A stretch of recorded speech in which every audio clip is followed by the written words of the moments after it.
오늘 함께 나누실 말씀 마가복음 9장 33절부터 41절까지 말씀입니다. 오늘 함께 나누실 말씀 마가복음 9장 33절부터 41절까지 말씀입니다. 가버나움에 이르러 집에 계실새 제자들에게 물으시되 너희가 노중에서 서로 토론한 것이 무엇이냐 하시되 저희가 잠잠하니 이는 노중에서 서로 누가 크냐 하고 쟁론하였음이라.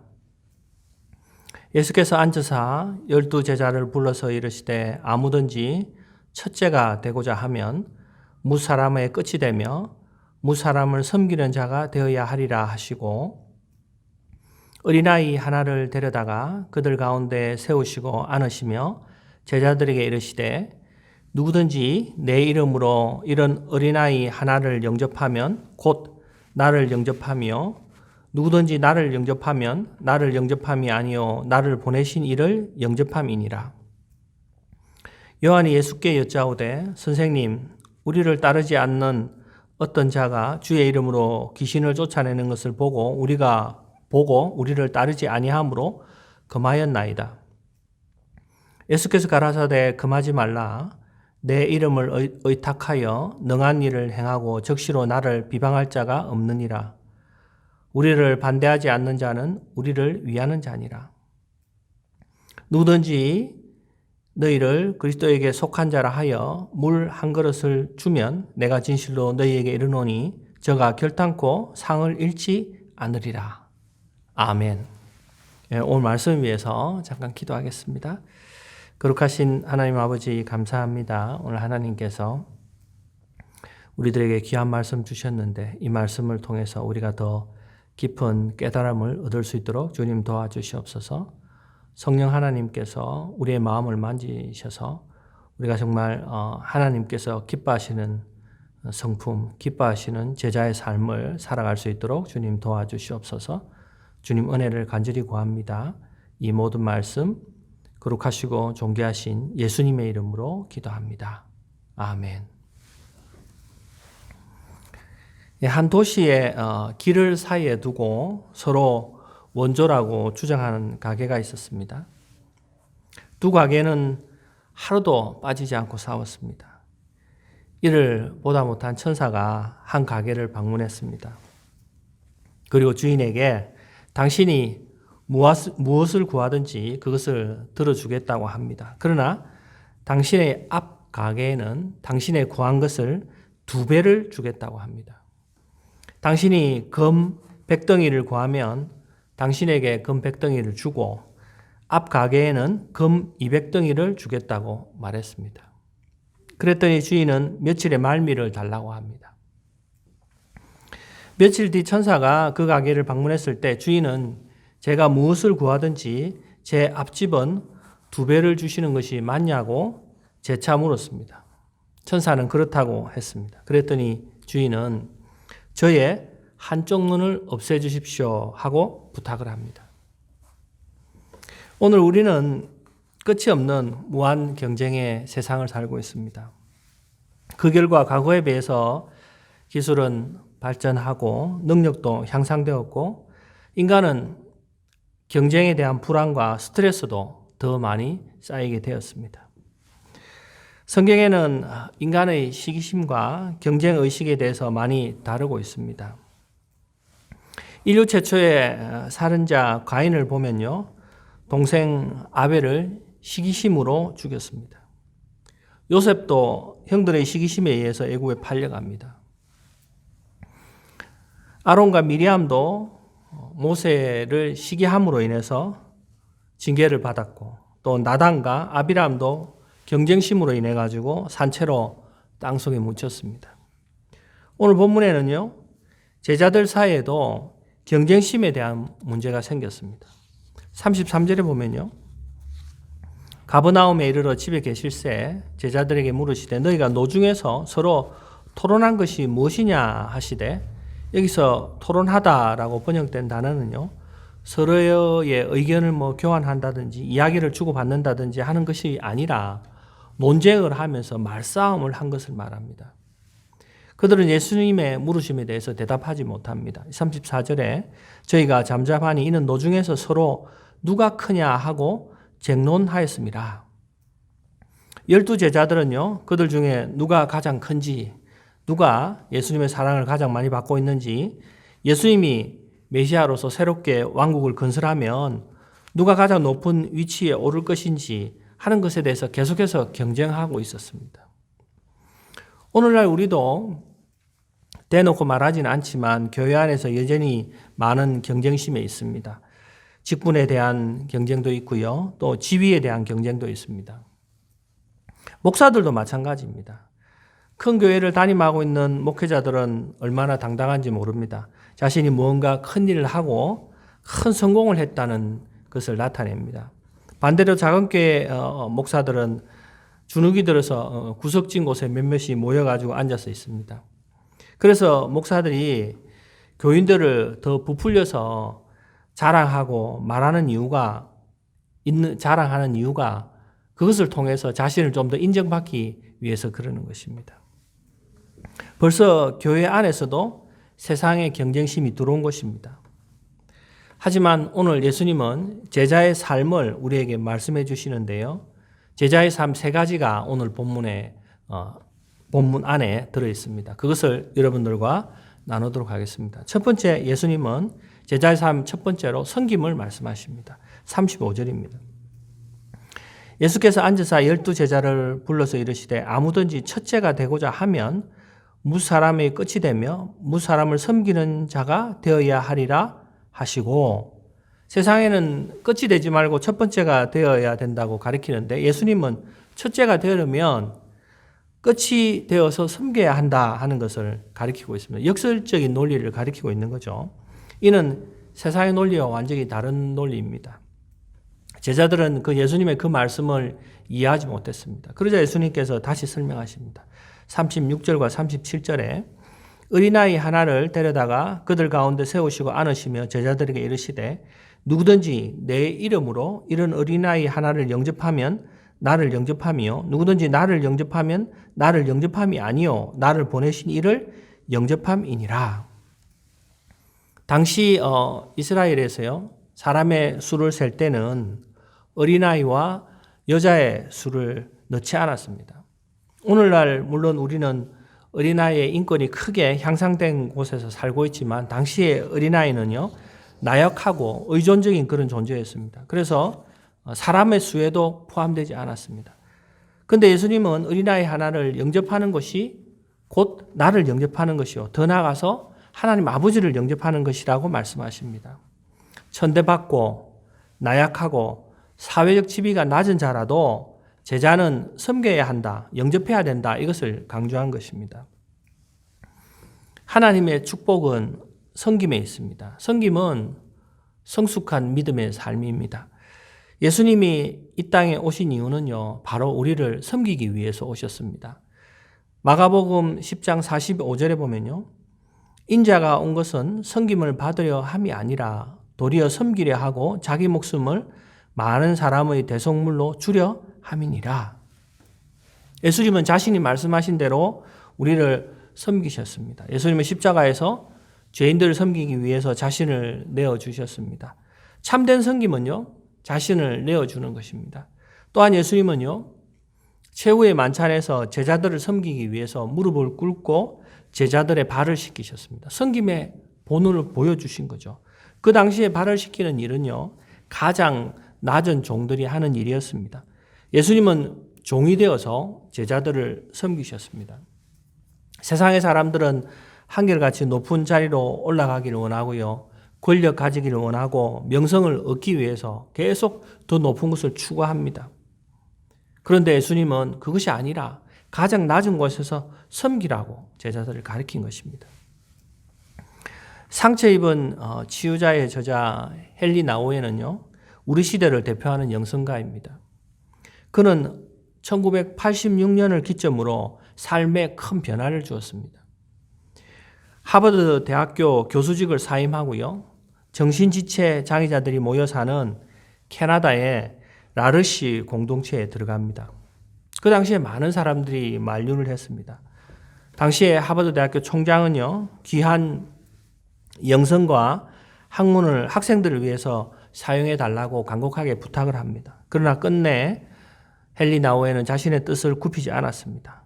그리고 여러 해가 지난 후에요, 자신의 가지고 있던 생각, 그때 당시의 상황과 지금의 상황을 말로 표현했습니다. 그것이 예수님의 이름이라는 책으로 그 표현을 했는데요.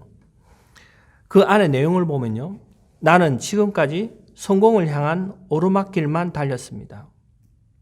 그 오르막길에서는 예수님이 안 보였지만 이제 가장 낮은 곳에서 지체장애자들을 섬김으로 예수님을 매일 뵙습니다. 라는 말을 남겼습니다.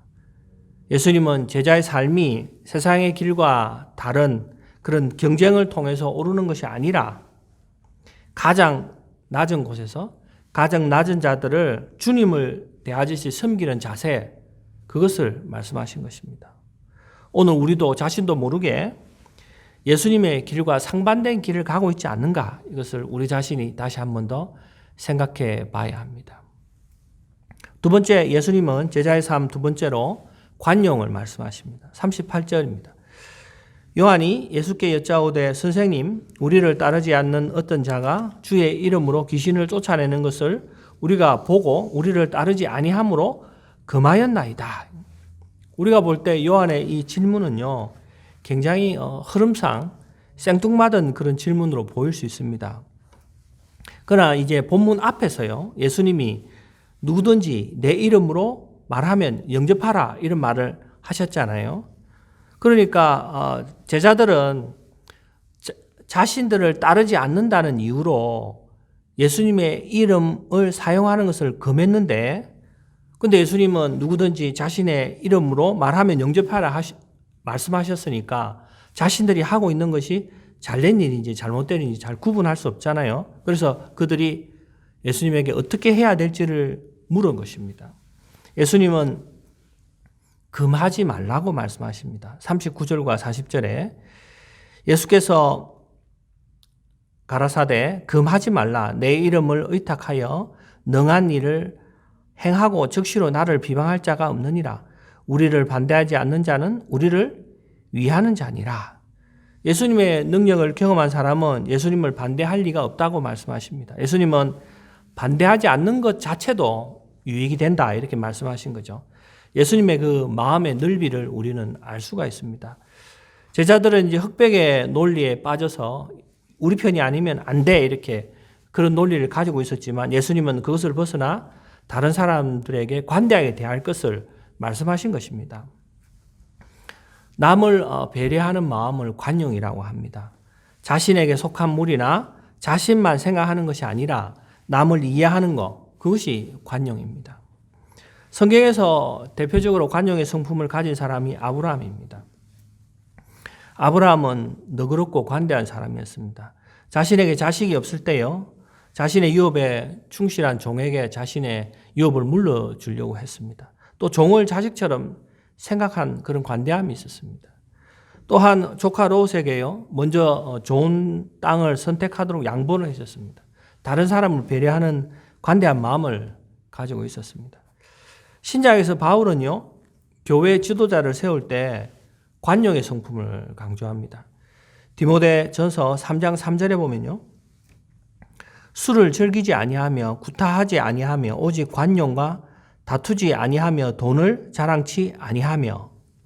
바울은 교회 지도자를 세울 때 마음이 넓은 사람, 관용을 가지고 있는 사람을 세우기를 원했습니다.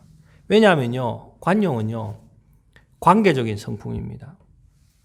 이것이 홀로 있을 때 드러나는 성품이 아니라 다른 사람의 관계를 통해서 드러나는 성품이기 때문입니다. 교회는 영의 가족입니다. 우리가 육신의 가족이 있듯이요, 영적으로 가족이 있습니다. 그게 바로 교회 공동체거든요. 근데 그들을 배려하고 이해하는 마음이 이 공동체 안에는 꼭 필요합니다. 그 관용의 마음을 가진 사람이 꼭 필요합니다. 그래서 바울은 관용의 성품이 있는 사람을 교회 지도자로 세우기를 원했던 것입니다. 또한 우리는 예수님을 믿는 사람과 예수님을 믿지 않는 사이에서 너무 큰 배타성을 가지고 있습니다. 앞에서 제자들이 그 흑백 논리, 그걸 가진 것과 똑같이 오늘날 교회 다니는 우리들도 그 논리가 너무 강합니다. 그들이 복음을 받아들이지 않는 것에 대한 안타까움과 아쉬운 마음은 우리가 충분히 이해할 수 있지만 그것을 넘어서서 교회에 대한 차별성, 우월성 이런 것을 너무 강조하다 보면 그들이 교회에 다가오는 것이 더 힘들어집니다. 죄를 미워하셨지만 죄인을 사랑하신 예수님의 관용을 생각해 보십시오. 예수님은 죄악을 관용하신 것이 아니라 죄인에게 관용하셨습니다. 그것과 같이 믿지 않는 사람들을 대해서 그들을 이해하고 품고 배려하는 마음, 그것을 통해서 그 아름다운 향기가 흘러나올 때 그때 그들은 자연스럽게 예수님을 믿게 되는 것입니다. 예수님은 제자의 삶 세 번째로요, 존중을 말씀하십니다. 41절입니다. 누구든지 너희를 그리스도에 속한 자라 하여 물 한 그릇을 주면 내가 진실로 너희에게 이르노니 저가 결탄코 상을 잃지 않으리라. 예수님은 아무리 하찮은 자라 할지라도요, 그리스도께 속한 자라 존중히 여겨서 물 한 그릇이라도 주면요, 그 사람을 결코 잊지 않으시고 그에 합당한 보상을 주시겠다고 말씀하십니다. 존중은 좋은 것을 불러오는 자석과 같습니다. 그리스도께 속한 자라고 해서 존중하면요, 하나님께서 그에게 상을 베풀어 주십니다. 그러니까 자석과 똑같은 거죠. 성경은 우리가 존중해야 될 대상의 첫 번째로 하나님을 말합니다. 구약에서 엘리 제사장의 자녀들은요, 하나님을 존중하지 않았습니다. 그때 하나님은 엘리 제사장에게 엄하게 말씀하십니다. 사무엘상 2장 30절입니다. 나를 존중히 여기는 자를 내가 존중히 여기고 나를 멸시하는 자를 내가 경멸히 여기리라. 하나님을 존중하지 않고 함부로 했던 엘리 제사장의 아들들은 심판을 받게 되죠. 하나님을 존중했던 사무엘이 대신해서 제사장이 됩니다. 존중이 가장 큰 힘을 발휘할 때는요, 존중할 수 없는 사람까지도 존중하는 것입니다. 우리가 존중할 수 있는 사람을 존경하는 것, 그것은 쉬운 일이죠. 누구나 할 수 있는 일이죠. 그러나 존경받기 힘든 사람을 만났을 때 그 사람을 존중하는 것, 그것이 지혜입니다. 특히 가까이 있는 사람들을 존중하는 것이 힘듭니다. 우리가 매주 보는 성도들을 존중하는 게 힘듭니다. 그 안에 속 사정과 저 사람이 하는 짓을 다 아니까 존중하기 힘든 거죠. 그렇지만 존중의 지혜는 그들을 존중하는, 교회 안에서 영의 가족인 그들을 존중하는 겁니다. 그리고 또 가정에서, 가까이 있는 가정에서 부모를 존중하기 힘듭니다. 부모가 뭘 하는지 다 아는데 자식이 부모를 존중하는 게 힘들죠. 그래서 하나님은 오죽하면 십계명에서 내 부모를 공경해라 하는 말까지 넣었겠습니까? 그리고 마지막으로 힘든 것이 부부 사이가 존중하기 힘듭니다. 다 아는데, 속마음도 다 아는데 어떻게 부부가 서로 존중할 수 있겠습니까? 그렇지만 예수님은 제자의 삶에서 우리가 서로 부부 사이라도 가까이 있고 힘들지만 서로 존중해라고 가르치십니다. 로버트 맥킬킨이 쓴 서약을 지킨 사랑이라는 책이 있습니다. 신실한 기독교 가정에서 자란 저자는요, 그의 아내 뮤리엘과 함께 일본에서 12년간 선교 사역을 마치고 미국으로 돌아와서 콜롬비아 국제대학교 총장으로 섬겼습니다. 사역이 한참 성장할 때에 아내가 알츠하이머 병에 걸렸습니다. 그때 아내의 나이는 55세였습니다. 아내에게 치매 증상이 나타나자 그는 22년간 섬겼던 학교를 사임하고 아내를 돌봤습니다. 아내는 25년간 투병 생활을 한 후에 80세의 나이에 하나님의 부르심을 받았습니다. 이 책은 25년간 아내를 돌보면서 깨달은 것을 기록한 책입니다. 그 책 내용 중에 나와 있는 내용 중에 하나를 말씀드리겠습니다. 비행기 여행은 저자에게 가장 힘든 일이었습니다. 비행기를 여행하는 중에 아내가 화장실에 가면 함께 들어가서 도와야 했습니다. 그 이유는 아내가 안에서 문을 잠그면 다시 열지 못하기 때문입니다. 또 비행기를 기다릴 때 아내는 왜 여기 있느냐, 언제 집에 가느냐, 몇 분 간격으로 계속해서 물었고 같은 대답을 계속해서 해줘야 했습니다.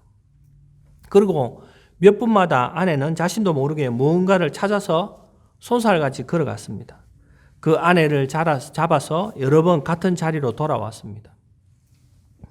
한 번은 애틀란타 공항에서 비행기를 기다리는데 맞은편에서 회사 중력으로 보이는 매력적인 여성이 앉아서 컴퓨터로 부지런히 무슨 작업을 하고 있었습니다.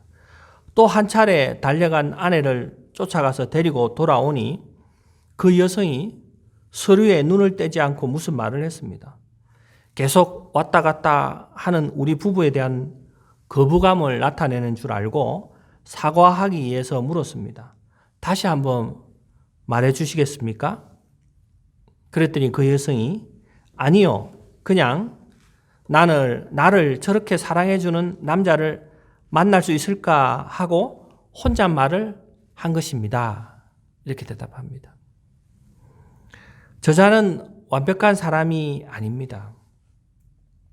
아내를 돌보는 중에 자제력을 잃기도 했습니다.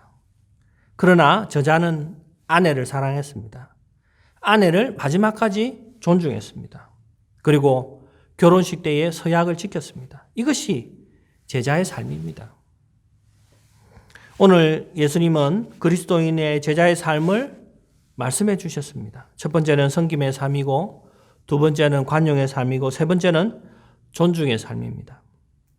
오늘날 현대 사회학자들은 인간의 삶은 경쟁하고 싸워서 쟁취하는 것이라고 정의했습니다. 그러나 예수님은 그와 다른 삶을 말씀하고 있습니다. A.W. 토즈 목사님은요, 예수님은 자신과 같은 길을 걷는 사람을 찾고 계신다라고 말했습니다. 우리에게 가장 큰 기쁨은요, 예수님과 함께 걸어가는 길입니다. 섬김의 삶, 관용의 삶, 존중의 삶은 예수님과 함께 걸어가는 길입니다. 예수님과 함께 걸어가며 함께 바라보고 예수님과 같은 길을 걸어가는 저와 여러분 되기를 간절히 축원합니다. 기도하시겠습니다. 거룩하신 하나님 아버지 감사합니다. 오늘 예수님께서 우리들에게 제자의 삶을 또 다시 말씀해 주셨습니다. 우리가 정말 그리스도인으로서 잘못된 세상적인 사상과 관점을 가지고 있는 것이 아닌가, 이 시간 다시 한 번 더 생각하게 하시고, 우리가 정말 그러한 생각을 가지고 있다면 다시 예수님을 바라보며 예수님과 함께 길을 걸어가는 삶을 다시 걸어갈 수 있고 그렇게 생각할 수 있도록 주님 도와주시옵소서. 지금은 길이요 진리요 생명 되신 예수 그리스도의 크신 은혜와 세상을 이처럼 사랑하사 독생자를 내어주신 하나님 아버지의 만극하신 사랑과 성령의 감화 감동 새롭게 하심이 오늘 영상 앞에서 예배드리며 제자의 삶을 살기 원하는 성도들 머리 위에 이제부터 영원까지 함께 하시기를 예수님의 이름으로 간절히 축원합니다. 아멘.